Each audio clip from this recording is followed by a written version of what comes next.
এরকমও প্রশ্ন আমাদের কাছে অনেকে করেছেন যে আমি তো আমার গার্লফ্রেন্ডকে কথা দিয়েছিলাম যে আমি তোমাকে ছাড়া আর কাউকে বিয়ে করবো না, তো এখন কি আমি ফিরে আসলে, তওবা করে ফিরে আসলে কি এর জন্য আল্লাহ আমাকে ধরবেন কিনা? মনে রাখবেন, শয়তান হচ্ছে এই পৃথিবীর সবচাইতে ইন্টেলেকচুয়াল প্রাণী। সিরিয়াসলি, ও যে এত বেশি স্মার্ট যেটা আমাদের চিন্তার বাইরে।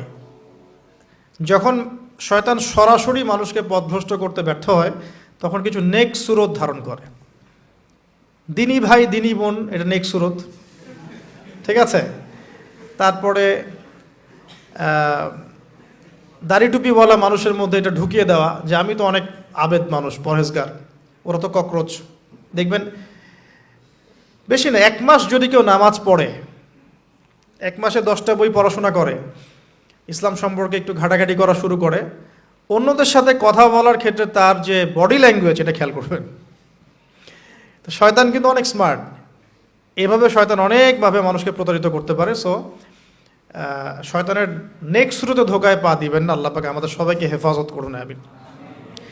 খুব ভালো একটা কাজ করছি মনে করেন, একটা বড় প্রজেক্ট করছি সারা বাংলাদেশ ব্যাপী, একটু মনের মধ্যে ঢুকিয়ে দিল যে মানুষ তো দেখুক, মানুষ ভালো বলুক, যথেষ্ট আমল ধ্বংস হওয়ার জন্য। এতটুকু যথেষ্ট আমল ধ্বংস হয়ে যাওয়ার জন্য। আল্লাহ মাফ করুক আমাদেরকে। তো প্রথমে প্রিয় ভাই, তওবা করে ফিরে আসা, যার যার হক তাকে তাকে ফেরত দিয়ে দেওয়া। এরপরের সবচাইতে ইম্পর্ট্যান্ট জায়গাটাই হচ্ছে ইলম অর্জন করা। যেখানে আছেন সেখানেই থাকবেন, মানে যে যে প্রতিষ্ঠানে যে সাবজেক্টে পড়ছেন, এখন আপনাদের প্রায় জীবনের 20টা বছর চলে গেছে। এখন সবার পক্ষে আবার ইউটার্ন করে জিরো থেকে স্টার্ট করা পসিবল না, এবং এটা বুদ্ধিমানের কাজও হবে না। ওই সেকশনে যারা আছেন তাদের সংখ্যা কিন্তু প্রচুর, যারা দিনই লাইনে পড়াশোনা করছেন, ঠিক আছে। আল্লাহ চাইলে তাদের মধ্য থেকেই ইনশাআল্লাহ এমন অনেক বড় বড় মুফতি, মুহাদ্দিস, ইমাম তৈরি হবেন, যারা ধর্মীয় অঙ্গনে নেতৃত্ব দিবেন ইনশাআল্লাহ। আর যদি দেখা যায় তারা তাদের দায়িত্ব পালন না করেন, তখন আল্লাহ পাক জেনারেল থেকে মানুষ উঠায় নিয়ে আসবেন। এটা আল্লাহ পাকের কৌশল, আল্লাহ পাক করতে পারেন। এখন আপনি কি করবেন? যেহেতু আপনারা 20-25 বছর পার করে আসছেন, যে সাবজেক্টে পড়ছেন কন্টিনিউ করতে থাকবেন। যদি এনভায়রনমেন্ট থাকে ফ্রি মিক্সিংয়ের, এখানে আপনি আপনার চোখকে হেফাজত করার চেষ্টা করবেন সর্বোচ্চ। এ ব্যাপারে আমি একটা বই সাজেস্ট করি। এই বইটা পড়লে ইনশাআল্লাহ আপনার অন্তরের মধ্যে এই বিষয়গুলো কমে আসবে ইনশাআল্লাহ। সেটা হলো তাজকিয়া, ও আরেক নামে এসেছে, সেটা হলো তাসাউফ ও আত্মশুদ্ধি। তাসাউফ ও আত্মশুদ্ধি পুরো ওয়ার্ল্ডের ওয়ান অফ দ্য মোস্ট, বলবো যে অনারেবল একজন আলেমে দিন, টপ 10-এর মধ্যে একজন, আল্লামা তাকি উসমানী দামাত বারাকাতুহু, তার লেখা বই তাসাউফ ও আত্মশুদ্ধি। বাংলাদেশে যে মাকতাবাতুল আশরাফ তারা প্রকাশ করেছে। এই বইটা যদি পড়েন, আপনার মনের মধ্যে নফসের যে খারাপ রিপুগুলো, এগুলো আস্তে আস্তে কমতে থাকবেন সব।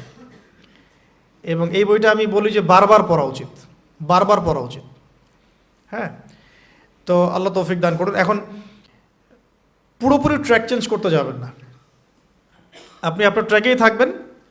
এখন এই ট্র্যাকে থেকে আপনি কিভাবে ইসলামিক বেসিক জ্ঞান অর্জন করবেন, কিভাবে পসিবল? কঠিন, অসম্ভব কিছু না, কঠিন। আমি অভিজ্ঞতা থেকে বলি আমার মতো করে। ফার্স্ট অফ অল, একজন বিজ্ঞ কারি সাহেব, হাফেজে কোরআন বা কারি, প্রাথমিক স্টেজ বলছি, বিজ্ঞ একজন কারি সাহেব বা হাফেজে কোরআন, যার সাথে আপনার ভালো সম্পর্ক বা যাকে আপনি চিনেন, রিনাউন্ড, বা যিনি খুব কোঅপারেটিভ, আপনাকে সময় দেন, টাইম দেন, এরকম কারো কাছে গিয়ে আপনি কোরআন তেলাওয়াত করা শিখবেন আগে। ফার্স্ট অফ অল এটা কাজ, কোরআন তেলাওয়াতটা আগে শিখবেন। আমি তো যে দুঃখ করে বলি, কষ্ট করে বলি, যে আমাদের এই দিনী অঙ্গনে এমন অনেক মানুষ আছে যারা ইভেন কোরআন রিসাইট পর্যন্ত করতে না পেরেও অনেক বড় বড় জায়গায় অভিনয় করেন, দিনিয়াতের অভিনয় করে যান, নিজের সাথে অভিনয় করে যান। অনেক সময় উদ্ধতা বশত বড় বড় আলেমদেরকে বাহাসের জন্য চ্যালেঞ্জ করে থাকেন, অথচ কোরআন তেলাওয়াত শুদ্ধ না। কোরআন তেলাওয়াত শুদ্ধ না মানে নামাজই হচ্ছে না। কোরআন তেলাওয়াত শুদ্ধ না মানে কি? নামাজ হচ্ছে না। কবুল করার মালিক তো আল্লাহ, শর্ত তো এটা।